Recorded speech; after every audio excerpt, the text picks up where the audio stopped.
More than 35 years ago, the National Capital Region was at a crossroads: expand the area's highways or invest in a transit system that would connect the district, Maryland, and Virginia. The idea was not without detractors, but after much debate, the region made a pivotal decision to create Metro. The Washington Metropolitan Area Transit Authority, I want to welcome you to this historic groundbreaking. March 29, 1976, Metro's first weekday of service.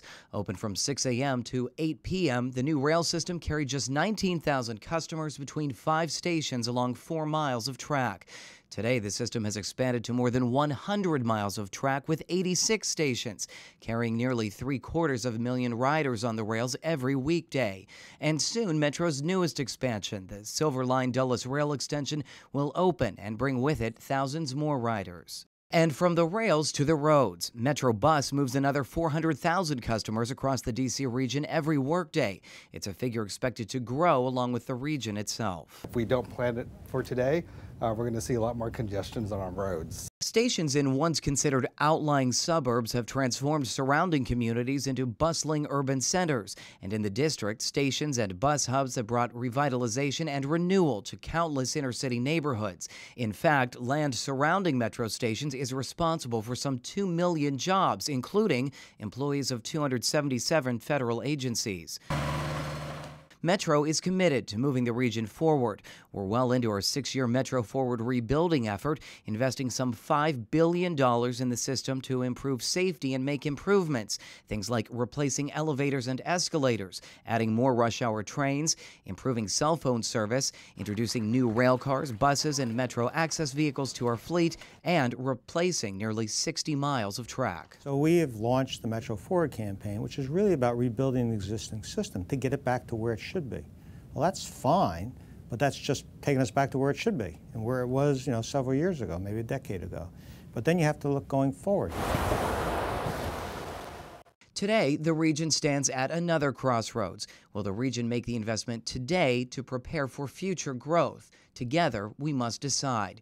In the coming years, the D.C. region is expected to see the population grow by 30%, which is akin to the entire city of Houston moving into the area, creating even more congestion and delays on the area's roads and transit system. Metro's rush hour platforms are already full. Peak time buses are often standing room only, and the core of the system through downtown Washington is approaching capacity. We're only a 2-track system. There is no other capacity.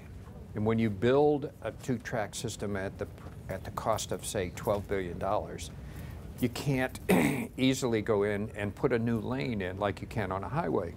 Metro's board of directors and management are charting a new course with a strategic plan. It will be the first for Metro in a decade. And to help craft that plan, we are turning to our stakeholders for support. That means Metro wants to hear from you, our customers, our neighbors, our local business owners. Your voice is key.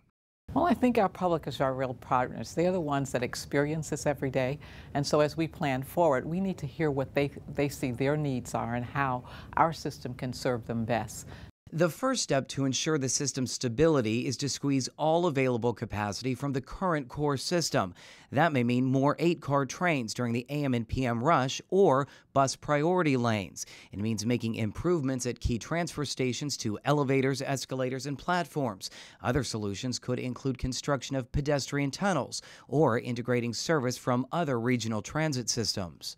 People can talk about extensions, they can talk about new stations and everything else, but that all feeds into the core. All those trains, no matter where you're extending them, goes through the core. Still, the answer to Metro's long-term sustainability reaches beyond the system's core. That's why we're posing a half-dozen questions to our customers. It's essential for the vitality of the region to sustain itself as it is right now, and also to position it for growth. We're asking you to weigh in on the following. Which priorities support business growth? Which investments deliver improved service to more customers? How do we strengthen the core to enable future expansion? Which communities are in most need of enhanced metro connectivity? How will adequate funding be identified to sustain and grow the system? And when will reliable funding for Metro become a regional priority? As always, the momentum to rebuild, sustain, and grow Metro to support the region requires the support and input from all stakeholders. Join us in defining the next generation of Metro. Our future is riding on it.